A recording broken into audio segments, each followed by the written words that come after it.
नमस्कार सर, बहुत बहुत स्वागत है आपका। अंजू जी नमस्कार। बड़ी कृपा की कि आज आपने वार्तालाप हेतु मुझे मौका दिया दोबारा। धन्यवाद। सर, ये विषय ऐसा है जिस पर आपकी प्रतिक्रिया आना बहुत जरूरी है। मैं आपसे आज मेवात के मुद्दे पर बात करना चाह रही थी। मेवात में जो कुछ हुआ सर, उसको आप किस तरह से देखते हैं? मैं इसको इस तरीके से देखता हूं कि हमारे कर्तव्य के प्रति उदासीनता और मेवात के जो आपराधिक तत्व हैं, मैं आपराधिक तत्व कह रहा हूं। न्यू मेवात क्षेत्र में जहां 8 पुलिस थानों में लगभग 250 गांवों में क्षेत्र में उसमें वहां के मनबड़ अपराधियों का और इस तरीके के मनबड़ अपराधियों के ऊपर जो कार्रवाई होनी चाहिए थी, मैं पहले आपके सामने 5 प्रशासनिक चूक रखता हूं। सोशल मीडिया के वातावरण को विषाक्त करना, वो चाहे हमारे जो मोनू मनेसर हैं और बिट्टू बजरंगी हैं, और दूसरे तरफ के जो एक और पाकिस्तानी है, जो पाकिस्तानी सिमले, उनका नाम मुझे याद नहीं आ रहा है, सोशल मीडिया पे चैलेंज करने की बात करते हैं, पाकिस्तान जिंदाबाद की बात करते हैं। क्या हम सो रहे थे आके पट्टी बांध दी हमारी? ये तो ऐसा जागरूक होता है कि पुलिस, जो हमारे यहाँ कहते हैं कि अगर सोते भी है तो एक आंख खुली रखा करो। और जो प्रशासनिक चूक होती, पहले हम उसकी बात करें, हम क्या बेहतर कर सकते थे। हालांकि बाद में बहुत अच्छा काम हुआ। जलूस परमिशन के साथ गया था, तो जलूस के आगे, मध्य में, पीछे सादे कपड़ों में महिला पुलिसकर्मी, सादे कपड़ों में और सशस्त्र पुलिसकर्मी रहने चाहिए थे। उसके पहले जुलूस के पूरे मार्ग में, क्योंकि संवेदनशील मामला था, छावनी में तब्दील कर देना चाहिए था। प्रत्येक छत की तलाशी ली जानी चाहिए थी और पूरे छत की तलाशी लेने के बाद यह सुनिश्चित होना चाहिए था कि वहां पर कोई आपत्तिजनक वस्तु, पत्थर, हथियार, गोला बारूद, गुलेल, मोलोटोव कॉकटेल्स आदि नहीं होने चाहिए थे, लेकिन थे। उनका इस्तेमाल हुआ, भीड़ इकट्ठा हुई, 900 की भीड़ इकट्ठा हुई, भीड़ ने पाकिस्तान जिंदाबाद के नारे लगाए। हमारी क्या तैयारी थी? SO9 का किसी ने स्टिंग किया था कि हमें कोई एडवांस इंटेलिजेंस नहीं मिली थी। हिंदुस्तान के हर थाने में 5 अभिलेख होते हैं: सांप्रदायिक सूचना रजिस्टर, सांप्रदायिक गुंडा रजिस्टर, अपराध रजिस्टर और पलायित अपराधी रजिस्टर। इन सबका समावेश करके थाने की जिम्मेदारी है इंटेलिजेंस जनरेट करे, न कि कोई मोहताजी करे। लेकिन ऐसा नहीं हुआ अंजू जी। दुर्भाग्य यह है कि हमने बिल्कुल फ्री फॉर ऑल होने दिया। थाना साइबराबाद, जो साइबर पुलिस स्टेशन है, यह सारी दुनिया जानती है कि हिंदुस्तान में एपी सेंटर है साइबर क्राइम का। उसके ऊपर तो हमला सबसे पहले टारगेट नंबर 1 था। यह तो खुशकिस्मती थी कि कोई पुलिसकर्मी हताहत नहीं हुआ, वरना उनका उद्देश्य क्या था? उनका मनोबल इतना गिरा दो, अभिलेखों को तहस नहस कर दो। इन अपराधियों को यह नहीं मालूम कि अब डिजिटाइजेशन का जमाना है। आपने थाने के अगर अपराध जला भी दिए, उसका भंडारण कई जगह और होता है और आपको कोई लाभ नहीं मिलने वाला है। ये तो हमारी चूकें हुई। हमने जुलूस के पहले अंजू जी कोई प्रिवेंटिव अरेस्ट, कोई हथियार की बरामदगी, किसी तरीके का कोई ऐसा इंतजाम नहीं किया जिससे कि जनता में आत्मविश्वास जागृत हो। शांति समितियों की बैठक नहीं कराई। हमारे तमाम राजनेता जो हैं, आप देखें, दुर्भाग्य इस बात का है, एक पक्ष मुखर होकर बोल रहा है और एक पक्ष बिल्कुल मुंह में दही जमा हुआ है, क्योंकि राजनीतिक स्वार्थ सिद्धि का इससे अच्छा अवसर नहीं मिल सकता है। आपको मालूम होना चाहिए, सारी दुनिया जानती है कि ये गुरुग्राम हमारा एक शोपीस है, IT हब है, मिलेनियम सिटी है, हमारे हरियाणा की, हमारी हिंदुस्तान की नाक है। इस तरीके की लाकानूनियत बिल्कुल बर्दाश्त नहीं है। तो हमारी जो प्रशासनिक चूकें थी, इसके बारे में मैंने प्रकाश डाला। मेवात का इतिहास क्या है? मेवात का इतिहास यह है कि पुलिसकर्मी भी जब वहां गए तो पिट के आए। पुलिसकर्मी भी और पुलिस बल भी वहां गया तो पिट के आया है। ये मनबड़ हमने बना दिया है। तो क्या हम मान ले कि, और एक साहब का ये दावा, हमारे इलाके में सारा इलाका अंजू जी हिंदुस्तान का है, हिंदुस्तान के संविधान से चलता है। किसी को गलतफहमी हो कि ये उसके या पुरखों का ये इलाका है, गलतफहमी निकाल दे। मेरा परामर्श होगा हरियाणा पुलिस और प्रशासन को कि वहां पर इतने पुलिस बल पर्याप्त कर दें, इंडिया रिजर्व बटालियन खोल दें, और जो भी सिम कार्ड चल रहे हैं वहां पर, और जो भी मोबाइल फोन IMI चल रहे हैं, इलेक्ट्रॉनिकली बिग डेटा एनालिटिक्स के माध्यम से, आर्टिफिशियल इंटेलिजेंस से इनकी छानबीन कर दे। जो भी अवैधानिक अचिन्हित पाकिस्तानी चल रहे हैं, उनको नेस्तनाबूद कर दें। बिना दंड के राज्याधिकार नहीं चलता है। ऐसे बड़े बड़े मनबड़ अपराधी हमने बहुत देखे हैं, और इनका मुंहतोड़ जवाब जब कभी इन्होंने दुस्साहस किया उत्तर प्रदेश में, अंजू जी, इनको बराबर का मुंहतोड़ जवाब दिया गया है। हरियाणा पुलिस ने मुंहतोड़ जवाब दिया है। हमको एक, मैं पहचान नहीं पाया, एक महिला पुलिस अधिकारी बॉडी प्रोटेक्टर्स और हेलमेट लगा करके अपने फोर्स को लीड कर रही थी। ये पुलिस अधिकारी हमारे गौरव है। लेकिन थोड़ी सी सावधानी अगर हमने पहले बरत ली होती, आरोप प्रत्यारोप का दौर नहीं है, कोई हेट स्पीच फैला रहा हो, कोई चुनौती की भाषा बोल रहा हो, और कोई शासन प्रशासन को चुनौती दे रहा है, तो अंजू जी उसका स्थान, आज मैं फिर कह रहा हूं, बिना दंड के राज्याधिकार नहीं चलता है। इन सब को चिन्हित कर लें, और चिन्हित करके इनकी ऐसी व्यवस्था कर दें कि इनका अंतिम संस्कार सलाख के पीछे हो। हम किस बात का इंतजार कर रहे हैं? कोई और आएगा हमारी मदद करने? हमको अपनी मदद खुद करनी, और हम करके दिखा चुके हैं। उत्तर प्रदेश ने करके दिखा दिया है, योगी शासन प्रशासन ने करके दिखा दिया है। तो अंजू जी, जो बेस्ट प्रैक्टिसेस है कानून व्यवस्था के लिए, उसकी जरूरत है। बिल्कुल सर, लेकिन देखिए ना, अब तो ये कहा जा रहा है कि 44 हमने एफआईआर कर ली, 166 लोग पकड़ लिए, एनएसए लगा दिया, कुछ पर यूएपीए लगा दिया गया। लेकिन सर, मेवात की हिस्ट्री जैसे आप बता रहे हैं कि साइबर क्राइम का हब रहा है, और वहां पर अपराधी जाकर छिप जाते हैं, और मिनी पाकिस्तान कहते हैं मेवात को। तो ये, और वहां पर मेरे इलाके में, आप वहां का जो विधायक है वही कहता है कि मेरे इलाके में आकर दिखाओ। तो ऐसा कौन सा इलाका है भाई वहां? और सर, अपने ही देश में किसी जगह पर कोई शोभा यात्रा निकालने के लिए ये तय करना पड़ेगा कि हम इस रूट से ना जाएं, और अगर वहां पर पुलिस तैनात ना हो तो इसका मतलब ये है कि आप सीधे सीधे मोर्टार और गोलियां चला देंगे महिलाओं और बच्चों पर। हरगिज नहीं अंजू जी, ये सारा देश एक एक स्क्वायर मिलीमीटर भारत देश का है, संविधान से चलता है भारत के। जिनको पाकिस्तान का इतना प्रेम है, यहाँ की नागरिकता छोड़ दें और जहां जाना चाहे चले जाएं, लेकिन हमारे भारत में तो संविधान से ही काम चलेगा। और हमारा इलाका क्या है, जरा मैं इसकी परिभाषा जानना चाहूंगा। इसके पहले भी मेरे सेवा काल में कई ऐसे अवसर आए जो मनबड़ अपराधियों ने ये शब्द इस्तेमाल किया। कहने वाली बात नहीं अंजू जी, पता लगाया जा सकता है। उनकी छाती पे मूंग दलना, ये मैंने अपना कर्तव्य समझा। वहां पर थाने खुलेंगे, चौकियां खुलेंगी, वॉच टावर खुलेंगे, वहां पर एक एक आदमी जो अपराधी है उसका जीना हराम कर देंगे, जिस बात की तनख्वाह पुलिसकर्मी लेते हैं। मतलब क्या है? 3 साल से ये परंपरागत जुलूस जाता रहा है, और ये जा रहा था, चुनौती दे के भीड़ इकट्ठा की गई, उसी दिन नहीं उसके पहले से। ये तो भला हो हरियाणा पुलिस का जिसने फौरी कार्रवाई की।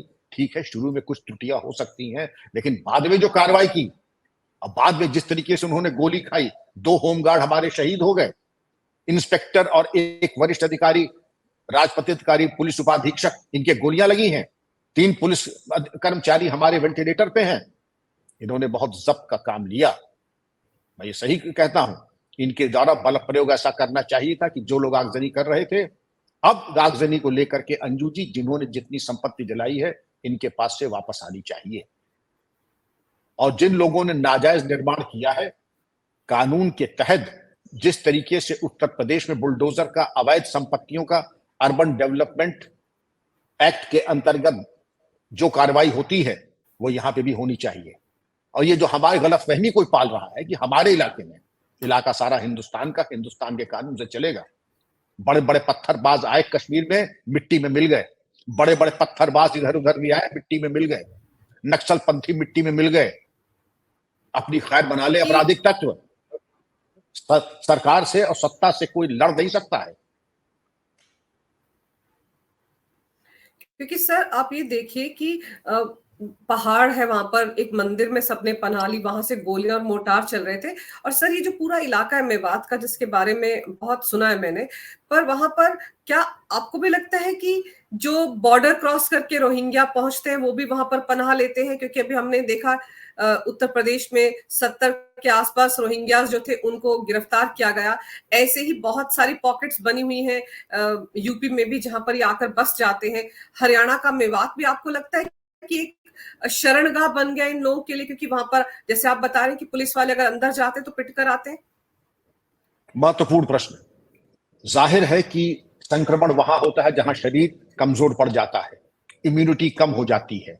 इसके पहले भी आपने देखा रोहिंग्या उन पॉकेट्स में गए और उन पॉकेट्स क्यों कहूं, जब कश्मीर तक पहुंच सकते हैं, जहां पर हमारी संवेदनशीलता अपनी पराकाष्ठा पर है, वहां पहुंच सकते हैं, जयपुर पहुंच सकते हैं, कानपुर दिल्ली पहुंच सकते हैं, मथुरा पहुंच सकते हैं, टाउनशिप बना सकते हैं, तो इसमें अब प्रत्याशित क्या है कि वो मेवात, क्योंकि जो जरखेज जमीन है, जो फर्टाइल उर्वरक से परिपूर्ण जो स्थान है, रोहिंग्या वहीं पर जाएंगे।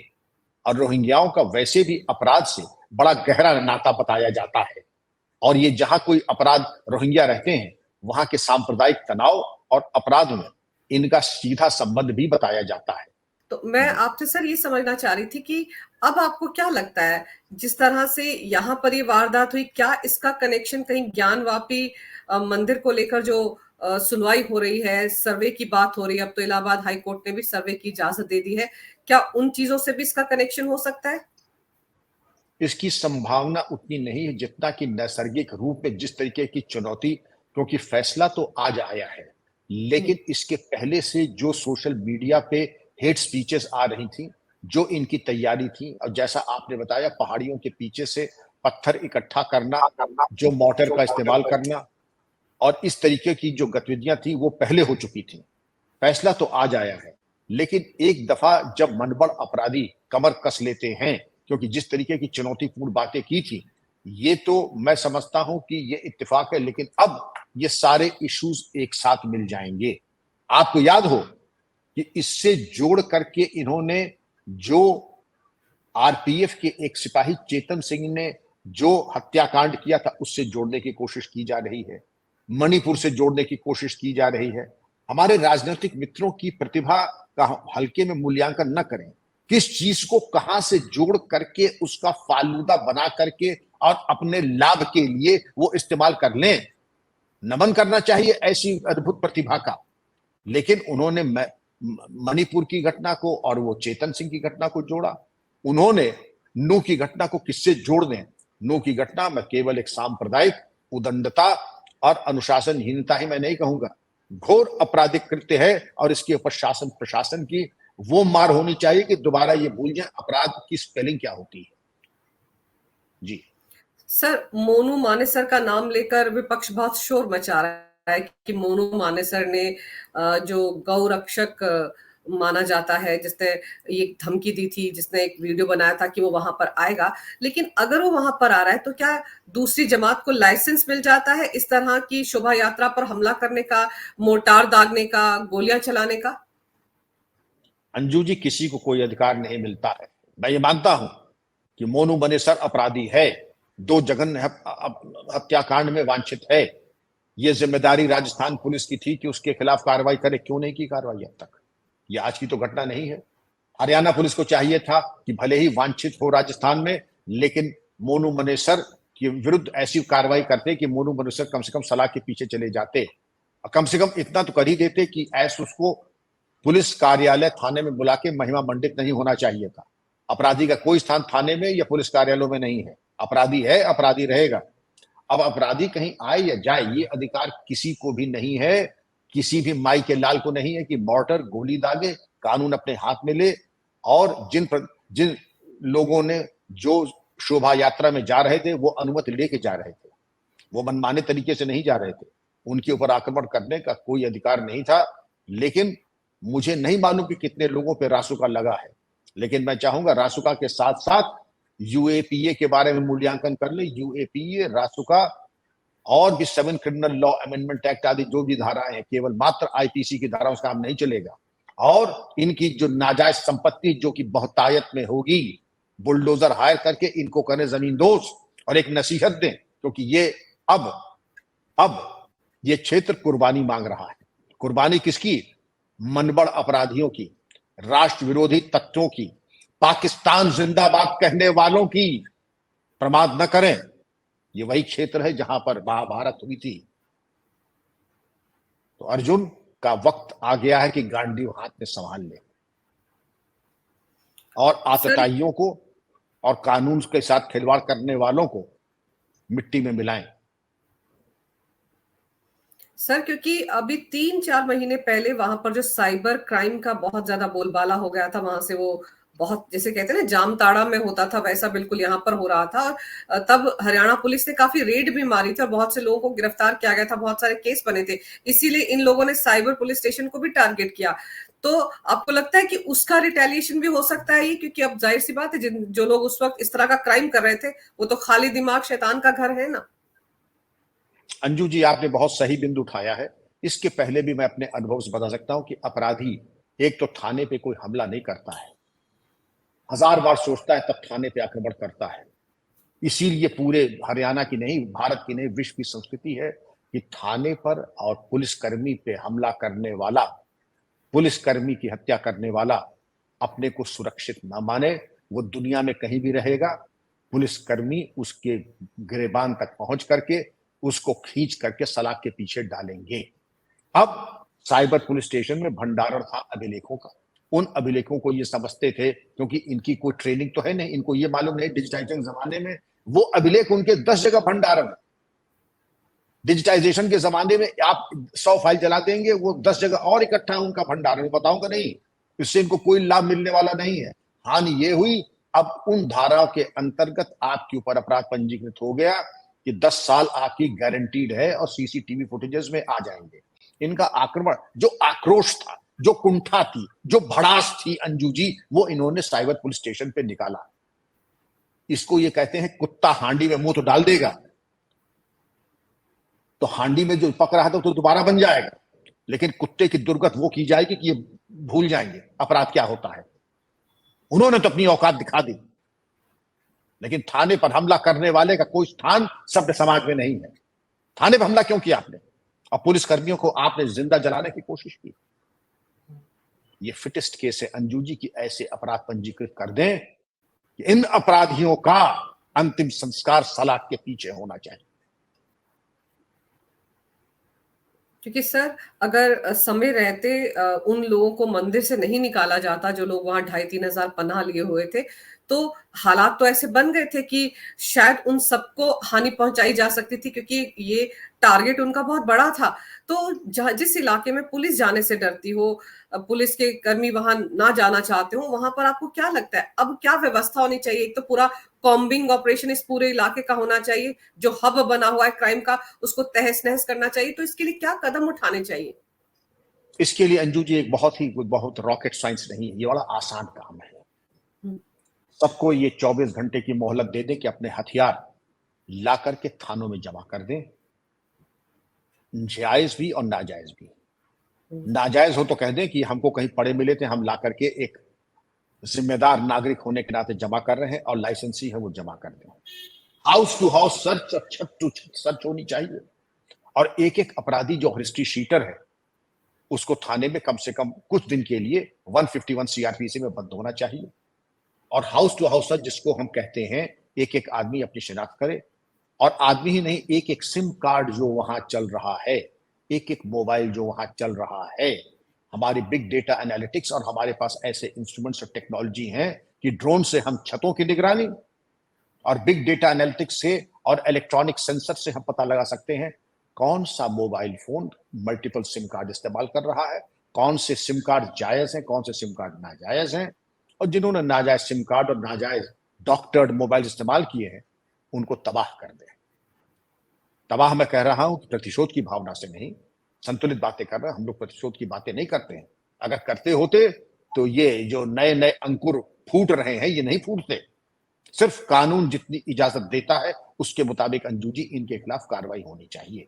नाजायज सिम, नाजायज फोन, सेक्सटॉर्शन, साइबर क्राइम, ये गुंडागर्दी, और जिस तरीके से इन्होंने नाजायज हथियार, मोर्टर सुनने में तो बड़ा भयावह लगता है लेकिन बनाना बड़ा आसान होता है।